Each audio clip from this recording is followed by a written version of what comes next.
لوگوں نے رفع دین سے بھی بہت فطور پایا، منسوخ ہو گیا، فرا ہو گیا، جھوٹ بہت۔ اللہ کے رسول علیہ السلام کی ایڈی سنت کہ مولانا انور شاہ کشمیری جیسا بندہ دیوبندی عالم بندہ یار 22 صحابہ کرام تو صحیح اور حسن حدیثاں کہ رسول اللہ شروع تھی رکوع جاندیاں بھی رکوع اٹھ گیا کر لی سارے کہاں لے دے کہ ابن مسعود رضی روایت ہے حضور نے چھڈیا بھی ہے وہ بھی حسن بنی، تھوڑے بندے نے منیا بھی گزارے جوگی ہے، صحیح نہیں ہو سکی۔ دوجے تو بہت بھی بھائی امام آتے دو تین نہیں آتے صحیح یا حسن صحیح کروں یہ بھی صحیح ہے تو آتے ہاتھی گزار دے جی نکے چاہیے سوئی دے گزارا مسیح پیر رکھنے سانو تھان لبا بجے نہیں کرتے تھی شاید ساری نماز ہو جائے تھی الٹا ہمالیہ نہ ٹکر مار دے جی 22 صحابہ کرام دی حدیثاں اور ایک دن بھی حضور نے نہیں انہوں چھڈیا نہ کوئی ختم کیتا آخر تک اللہ دے پیغمبر علیہ السلام اس طرح ہی کرتے مگر کر دے جی ابو ہریرہ سے ٹھہرا کے جدوں کہنا ہوندا پہلا ہاتھ چک دے کھڑے رکھ دے پھر ٹھہر کے اللہ اکبر اے نہیں کرنے کہ انہوں لاؤنا ہر گل کا بیڑا کر اس طرح اٹھاؤ قبلہ رخ۔ ایک پاسے حدیث پاک ہوندی ہے کہ اللہ کے رسول علیہ السلام کو بالکل آخری سال بندے نو چاہیے بے شرم اور بے حیا نہ ہو جائے، چلو دین کوئی گل نہیں کرنا نہ کرنا گنجائش ہے، مگر ایڈی بے حیائی کی منسوخ کرنا وہ کہڑے دنوں منسوخ ہے؟ یہ آخری زمانہ بالکل آخری سال حضرت وائل بن حجر اور مالک بن حویرث آئے 20 دن حضرت مالک آپ دے کو رہا اور 20 دنوں تو بعد حضور نے دیکھا آخر انہوں کا بال بچہ تو آپ نے خود ہی شفقت فرمائی کہ مالک ہوں بہت دن ہو گئے تسی واپس کرم کرے تے چرچ ایک اذان کیا کرے وڈا جڑا جماعت کرایا کرے تے نماز اتنا پڑھو حدیث دی صلو کما رأیتمونی اصلی جتنا مینوں نماز پڑھنا ویکھیا ادا نماز پڑھ اس موقع تے تو مالک رضی اللہ تعالیٰ عنہ یار اسی اس آخری زمانے وچ ویکھیا کہ اللہ دے سام مالک ابن حویرث قال رأیت رسول اللہ صلی اللہ علیہ وسلم حين دخل في الصلاة رفع يديه وحين ركع وحين رفع رأسه من الركوع حتى هذا فروع اذنه کہ جب رسول اللہ نماز داخل ہوئے ادوں بھی آپ نے ہاتھ اٹھائے رکوع میں جان لگیا اٹھائے جب سر اٹھایا تو بالکل کنا کی لو تک ہاتھ چلے گیا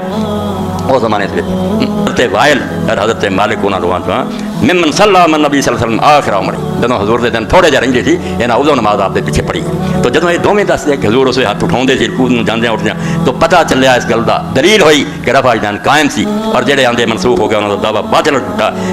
وقد قال صلی اللہ تعالی وسلم لمالک ھذا واصحابہ صلوا کما رأیتمونی اصلی فرماؤندے اسے مالک نو اور ساتھیاں نو اس لفظ نو آکھیا سی اداں دی نماز پڑھو جتنا دی مینوں پڑھدیاں ویکھیا اس تو میرے پراؤ جے کر سکدے جے رفع دین کریا کرو کیونکہ رفع دین دی حدیثاں گنتی چ بھی زیادہ ہے اقوا تے ثبوت چ پکیاں اے صحیح اور حسن درجے دی پائی حدیثاں ادھر ایک کمزور دی روایت ہے تے نہیں کر سکدے سنت دی توہین نہ کرو کوئی ٹھٹھا نہ کرے کوئی مکھیاں اڑانا نہ کرو عاقبت گندی نہ کرو اللہ دے رسول میری تہاڈی جان ہے اگر پیغمبر خدا نہ رشتہ ٹوٹ گیا کوئی شے خدا دی نہیں نہ کوئی دین ہے نہ اسلام ہے۔ صحیح بخاری نے بیان کرتے ہیں کان اذا قام الى الصلاه جب نماز کے لیے کھڑے ہوتے رفع يديه حذو منكبيه اپنے دونوں ہاتھوں کو کندھوں کے برابر لے جاتے فکبر اللہ اکبر کہتے فاذا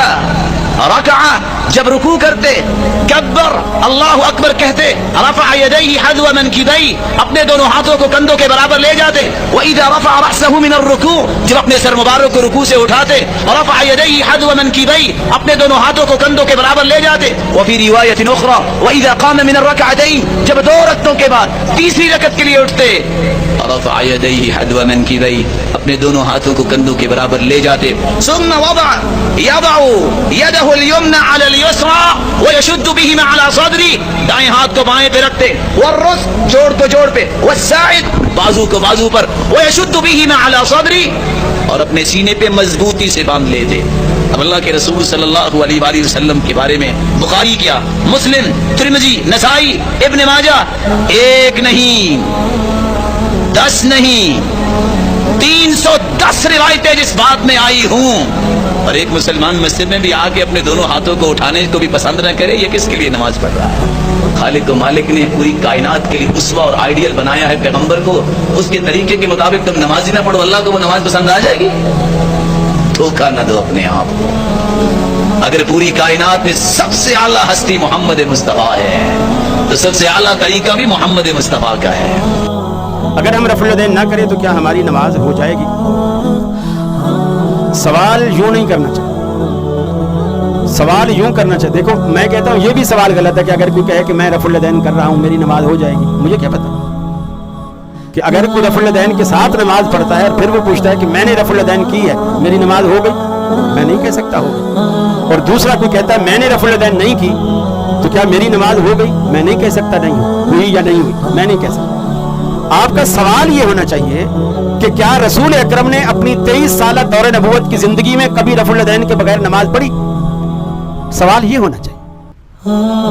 اور جب میں کہوں کہ نہیں پڑھی پھر یہ میں آپ سے پوچھوں کہ اب آپ کو نماز کیسی پڑھنی چاہیے؟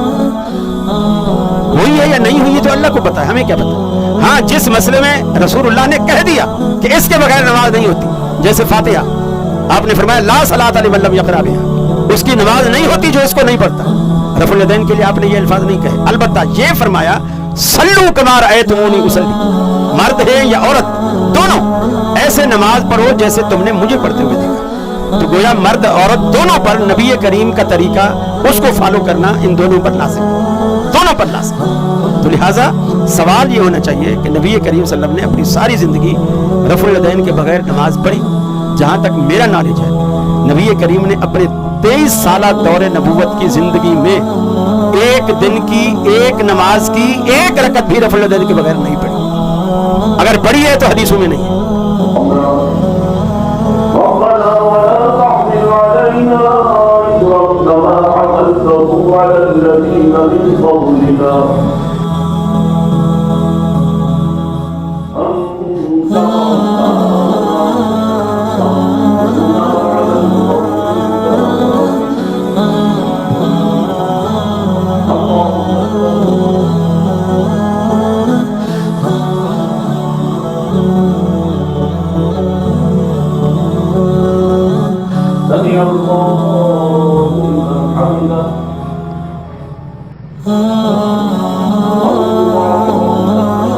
ہم رفع الیدین کی حدیثیں بیان کر رہے ہوتے ہیں،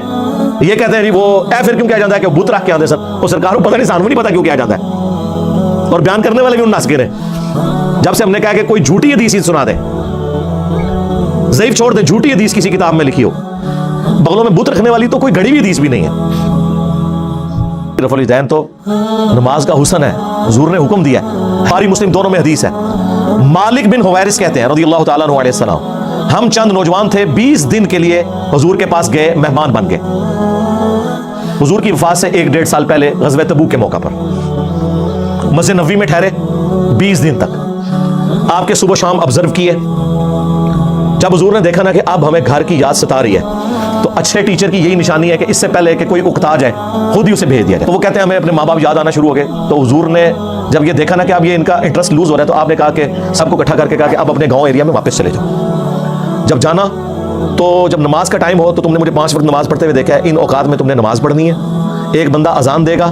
جو زیادہ قرآن جانتا ہے اور عمر میں بھی بڑا ہو، وہ تمہاری امامت کروائے، اور صلو کما رأیتمونی اصلی، اور نماز تم نے ویسے پڑھنی ہے جس طرح مجھے تم نے نماز پڑھتے ہوئے دیکھا ہے۔ کلیئر ہو گیا؟ یہ جملہ آپ کسی انٹرنیشنل عدالت میں بھی لے جائیں تو وہ آپ کے علماء کی جہالت کے اوپر ہنسیں گے کہ اس کے بعد رسول اللہ کو یہ کہنے کی ضرورت ہے کہ جب نماز شروع کرنا تو ہاتھ کانوں تک اٹھانا، جب رکوع میں جانا تو ہاتھ کانوں تک اٹھانا، جب رکوع سے سر اٹھانا تو ہاتھ کانوں تک اٹھانا، سبحان ربی العظیم رکوع میں پڑھنا، سبحان ربی الاعلیٰ سجدے میں پڑھنا، فجر کے 2 فرض پڑھنا، زور کے، یہ سارا کچھ آپ کو کہنے کی ضرورت ہے جو لوگ 20 دن سیکھ رہے ہیں۔ اس کے بعد صرف ایک ہماری ذمہ داری ہے کہ جس شخص کو حضور نے یہ کہا نا تم نے نماز ویسے اسٹیبلش کرنی ہے جس طرح مجھے تم نے دیکھا ہے، ہم اس شخص سے یہ بتا دیں کہ حضور کو نماز پڑھتے ہوئے اس نے کیسے دیکھا ہے، پھر کام ختم ہو گیا نا۔ رفع الیدین کا حکم آ جائے گا نا بیچ میں، جب آپ نے کہا تم نے نماز اس طرح پڑھنی ہے جس طرح مجھے پڑھتے ہوئے دیکھا، جوامع کلمات ہو گئے، تو سرکار مالک بن حویرث سے پوچھ لیں، بخاری مسلم دونوں میں موجود ہے کہ مالک بن حویرث رضی اللہ تعالیٰ عنہ کہتے ہیں کہ جب نبی علیہ السلام نماز شروع کرتے تو دونوں ہاتھ کانوں تک اٹھاتے، بخاری میں صرف ہے کہ اٹھاتے، مسلم میں کانوں تک، اور بخاری میں عبداللہ بن عمر کی جو حدیث ہے اس میں ہے کندھوں تک،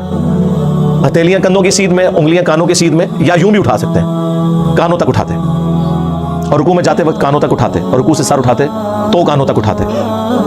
مالک بن حویرث خود نماز کا طریقہ سکھا رہے ہیں، بلکہ بخاری میں الفاظ ہیں، وہ کہتے ہیں نماز کا میرا ارادہ نہیں تھا، میں تمہیں نماز سکھانے کے لیے بتا رہا ہوں کہ میں نے نبی علیہ السلام کو اس طرح نماز پڑھتے ہوئے دیکھا ہے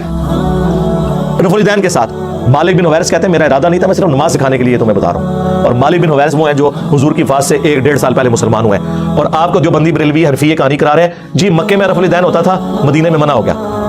اور رفع الیدین کے جتنے راوی ہیں نا میجورٹی وہ ہیں جو فتح مکہ کے بعد مسلمان ہوئے ہیں، ہجرت مدینہ نہیں، فتح مکہ کے بعد 8 ہجری کے بعد جی رفع الیدین کا حکم دکھائیں، جی دکھا دیا۔ اب آپ کے پاس قیامت تک ٹائم ہے کہ آپ نے بتانا ہے کہ مالک بن حویرث نے یہ جو نعوذ باللہ غلط نماز سکھائی، کب انہوں نے توبہ کی ہے غلط نماز سکھانے سے، یہ ذرا آپ نے بتانا ہے۔ ابو حمید سعدی کی حدیث بخاری میں بھی ہے اور تفصیل کے ساتھ جامع ترمذی اور سنن نبی داؤد میں 10 صحابہ کی موجودگی میں انہوں نے نماز کا طریقہ جب سکھایا تو باقی 10 لوگوں نے کہا کہ آپ تو بالکل اینڈ پہ مسلمان ہوئے ہیں، انہوں نے کہا کہ اس میں کوئی لڑائی جھگڑے والی بات نہیں، میں تمہارے سامنے نماز پڑھتا ہوں، اگر میں غلطی کروں مجھے بتا دینا۔ تو انہوں نے 10 صحابہ کی موجودگی میں نماز پڑھی، اس سے یہ بھی ثابت ہو گیا کہ وہ شخص نماز کا طریقہ بیان کر رہا تھا جو اینڈ پہ مسلمان ہوا، اور باقی صحابہ کہہ رہے ہیں تو تو بالکل آخر میں آیا ہے۔ اور پھر جب وہ نماز کا طریقہ بتا چکے تو 10 نے بیک زبان کہا کہ آپ نے بالکل صحیح نماز پڑھی، رسول اللہ اسی طرح نماز پڑھا کرتے تھے۔ مراد یہ کہ حضور کی وفات کے بعد ذکر ہو رہا ہے، اور یہ ایٹ لیسٹ 30 سال بعد کا واقعہ حضور کی وفات کے۔ جی رفع الیدین کا حکم دکھا دیا، جی دکھا دیا ہے، اور آپ رفع الیدین کا مذاق جو اڑاتے ہیں، اللہ سے ڈر جائیں۔